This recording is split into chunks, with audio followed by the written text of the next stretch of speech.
All right, class, let's take a look at a problem where they're giving us some data already in, well, in this case, in table form. Now, let me actually explain what's going on this table. So it's basically a polygraph test, and what they're doing here, or what we're going to be doing, is testing technically the validity of the answers. And you technically have two main events occurring, so they're a little bit confusing to read. So you're looking at the following events. These along the column actually represent the truthfulness of the event. So you're looking at, in this case, no, the subject didn't lie, and then yes, the subject lied. So picture they're actually testing it.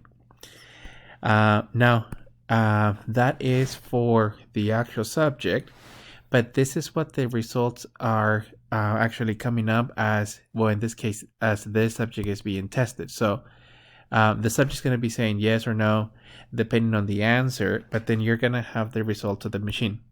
Now, the main idea with this type of data collected is that they're not 100% accurate. They actually contain a lot of error. So the results for the actual machine are going to be only in terms of positive and then technically negative results. So a little bit confusing to read it because you would associate positive with the subject lied, but in reality, it's possible that a answer comes out as positive, and then in this case, no, the subject didn't actually lie. So they're not 100% accurate. The problem is that not everybody knows that. So if you're looking at some sort of a trial and they're saying they failed the polygraph test, well, there's actually many reasons why they could have failed the polygraph test. One of them could be that the subject was nervous and technically it was activating positive results left and right. Okay, so let's take a look at this actual problem.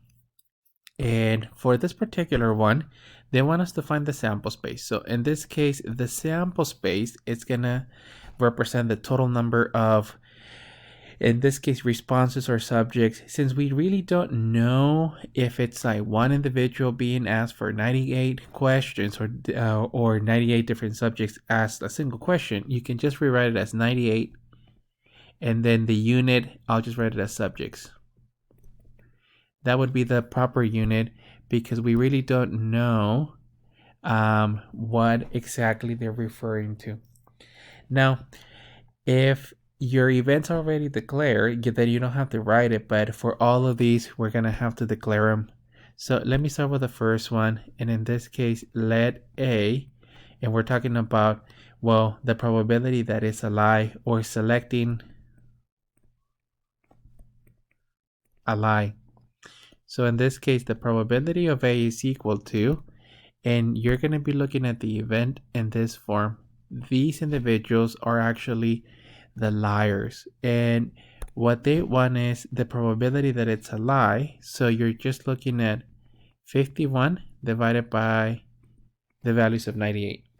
So we're looking at 51 divided by 98, approximately 0.52.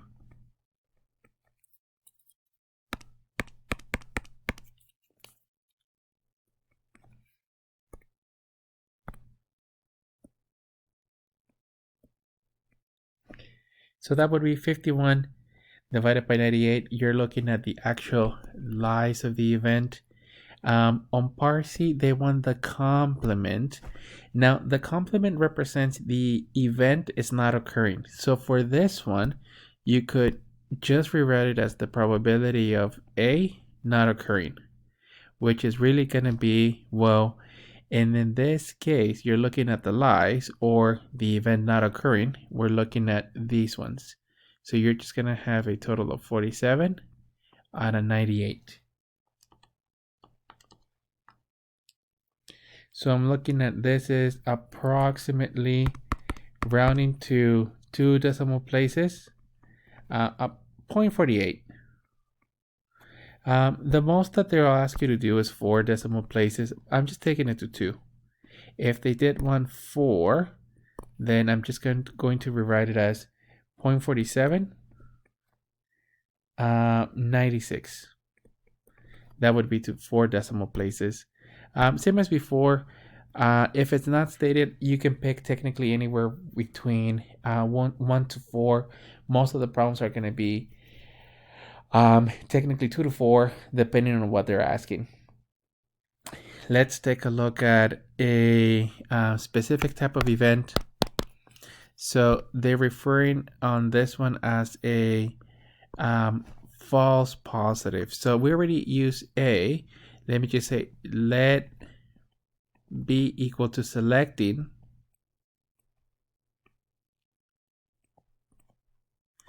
a false positive.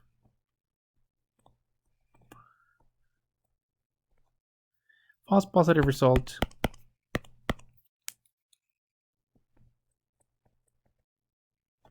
So in this case, the probability of B, now you have to be very careful. Your false positives are actually going to be here. These are your false positives. So we're talking about a total of 15 divided by the entire sample space, 98. So 15 divided by 98. This is approximately 0.15.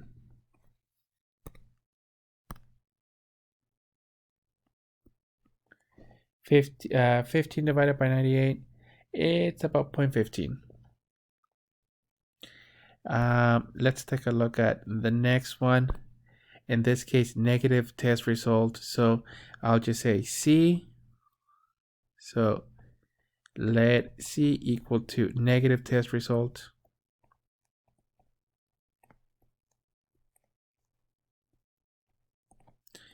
So the probability of C is equal to your negative results. So let me go back to the table. You're basically are looking at these. So negative doesn't mean they didn't lie. It's just what the machine gave them.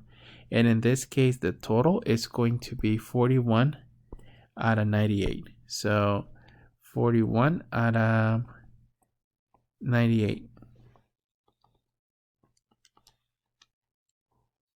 So approximately 0.42, I'm getting rounding to 2 decimal places.